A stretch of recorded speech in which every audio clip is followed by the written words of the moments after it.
Hi, I'm Matt Collins. I'd like to welcome you to Bob Weber Auto Mart on Douglas Avenue here in Racine, across from Douglas Park. We specialize in 1-year-old, low mileage, almost new cars. And if you'd like to stop by and see them, or see them on our website, bobweberautomart.com, we could save you between $5,000 and $10,000 on your next almost new car purchase.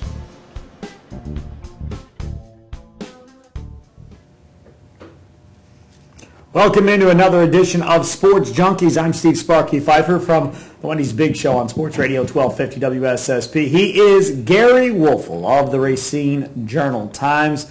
Gary, how you doing, buddy?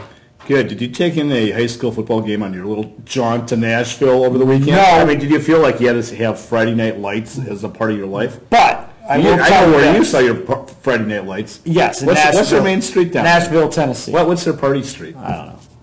Couldn't tell you. It's all big. One big party. It doesn't matter to me. Okay. But I will tell you this. I do Friday nights for Fox 6 for the high school sports. And Mickey Leach is the photographer that goes out with me. So he actually ended up still going to a game, obviously, without me. And he went to Wisconsin Lutheran in Oconomowoc. Oh, what a classic. That would have been the game I would have been at with 160-some points scored in that football game. You know what? That's obviously a state record for most points in the game. I was looking at some other states, even like Texas. I mean, Texas is like, the high school football state in the country, right? That's more points than any total in Texas. So I'm not sure if that might even not be a national record. I don't know. It is crazy. Time to talk a little bit high school football coming up for Racine County this weekend. And Gary's team that he said was the best in the county is the highlight game of the week. You get to Racine Journal Sports section.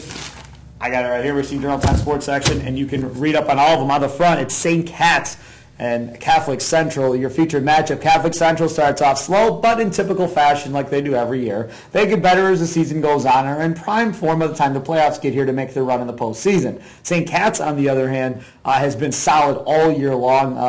And again, I'm not going to say they're blowing out everybody, but they're pretty close to blowing out everybody. Yeah, I mean, offensively, defensively, they got the package. Even their special teams are playing at a pretty high rate. But, the thing that's really been impressive in my mind, we know they can score. Sure. Their running back tandem of King and Madden is second to none. Love them. But their linebackers are really good, and their defense is really good.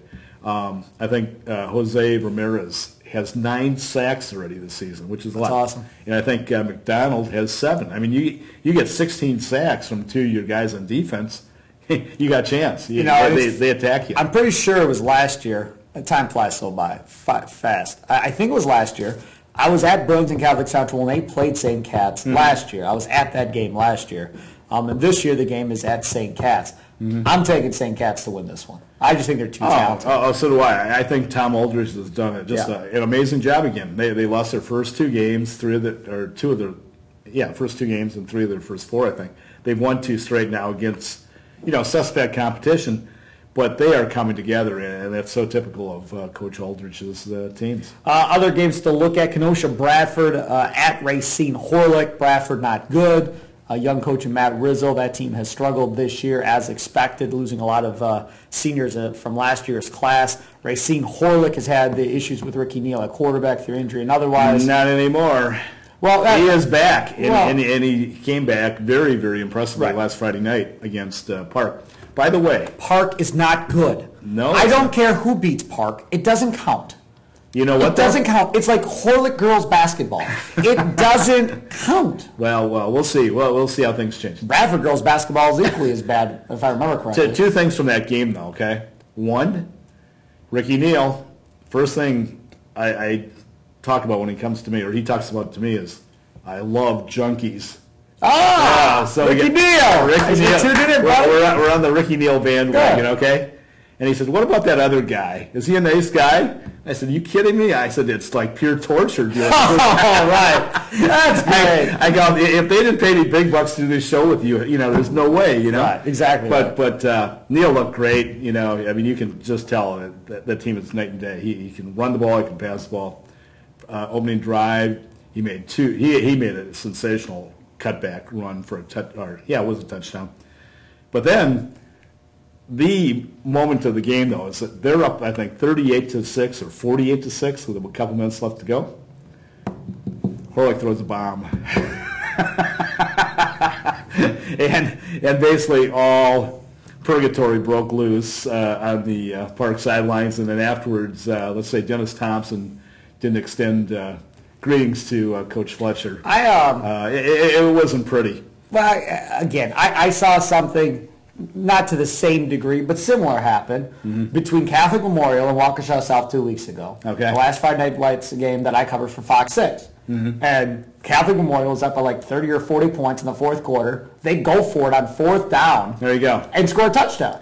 And after the game, Hawkshaw South coach fuming, Coach Rouge fuming at Bill Young, and they're talking it out. But again, and I think if you asked Bill Young, it would be like, you don't like it, stop it. But they ran it, right? I mean, they ran the ball. Yeah. But that's Catholic Memorial. They ran. Yeah. No, this was one thing I thought of the day after. The WIAA should institute a law that gives officials the right to penalize a coach or a team for unsportsmanlike play. That is the dumbest thing I've ever heard in my life. No, absolutely. No, that is the single dumbest thing you have ever said on Junkies. No. In the history of this Junkies. No. Yes, I give the power to the officials and say, hey, you know what? If they don't like that. What are you talking about? No, that's ridiculous. When a game is out of hand, there is no way. If there's a running clock. Let me ask you a question. So if you're a running football team, hold on. If you're a running football team, if your strength is running the football, right? You got a huge offensive line, you run the football. You got Melvin Gordon, let's say, at Bradford, right? Yeah. And you're running the football. You're up by, 40 points, but you run. Yeah. So should that team be forced now to throw the football because that's not their strength in the fourth quarter? No, because if you continue to run, you're going to continue to score because they can't stop you. Yeah. The odds of stopping a run, though, to me, like when you throw a deep pass, that's really rubbing it in. No. Yeah, it is. Look, when you got to run, you got a chance. You got like. But hold on a second. The odds of completing a long pass, right, is probably slimmer than stopping a run. What's a run? 5 yards, 10 yards? Whatever. How many breakaway runs do you ever see anyways in a game? Well, not many. You might see 2 or 3 breakaways in a game. My favorite part would be why don't you give the officials that freedom that...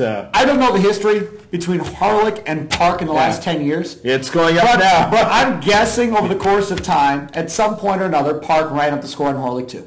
I'm guessing during the other years, you know there may have been a situation along the way that Coach Fletcher may not have forgotten about. Dennis Thompson was emphatic. When I went to talk to him, he was on the bus, and he came off the bus, and he was seething.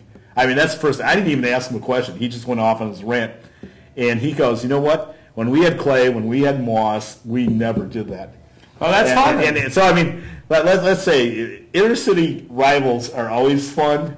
This one's really going to become fun. Well, that's good. And as long as it all stays on the football field and nothing exactly, crazy happens, exactly. No, that's fine. And Horlick would be much better. Rickey Neal would have been healthy this year. I mean, no question. He's a Division I player. Yeah. I mean, he's got to be one of the top 5, 6 players to come out of Racine County in the last 5 years. Any offers? Does Rickey Neal have any offers? Several D1s. Really? Yeah. I don't think he can play quarterback. Maybe I'm wrong, Ricky. You can prove me wrong. But of course he can play quarterback. Have you watched the kid play quarterback? No, I mean, he has to really work on his passing skills. Not saying that he can't pass. Where would you play him? You know what? Strong safety or outside linebacker. No, he'd play quarterback for me. Case at Kenosha Indian That is Trail. called sucking up. No, I'm serious. He's a good quarterback. He can play. I agree. I love the guy. He's my second favorite football player. Case at Kenosha Indian Trail. Tyrese Pinson. And, yeah, I know. Coach Pancotti over at Case, I think, and I didn't really obviously see it because I wasn't here in Nashville. I was in Nashville. But I thought when I was following on Twitter, I think this game was kind of close early. And then it kind of got away from Case. Franklin kind of pulled away from Case. But that final, 48-19, Indian Trail smoked Bradford 42-14.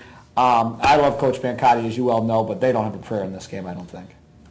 Yeah, absolutely. I mean, Indian Trail isn't only one of the best teams in this part of the state. They're one of the best teams, period. Agreed. I mean, they have really emerged as a state powerhouse. See, the one thing is, I don't think they're big enough to deal with Arrowhead in the playoffs. I agree. Their offensive line, I just don't think they're big enough. And that's going to be the one thing. Now, Arrowhead's not blowing people out, but they're beating people. But I'll tell you what, a feather in the hat. I thought I'd never say that term, a feather in the hat. You ever hear that? Yeah, I've heard it, yeah. Okay. Well, anyways, hold on. If Case really has a respectable showing against Indian Trail, I mean, that would be just another step in the process. I think it's going to be very difficult to do, but if they can do it. It's a feather in their cap. Right. Winless Park against Oak Creek. Burlington at Devon. And by the way, Park is really banged up. So let's I know. I've heard about it. I have heard that they're hurt. I said that last week on Junkies. Yes. No, I was told that they're hurt. I really didn't know the magnitude of their injury situation. They had 7 starters out. Mm-hmm. That's not good.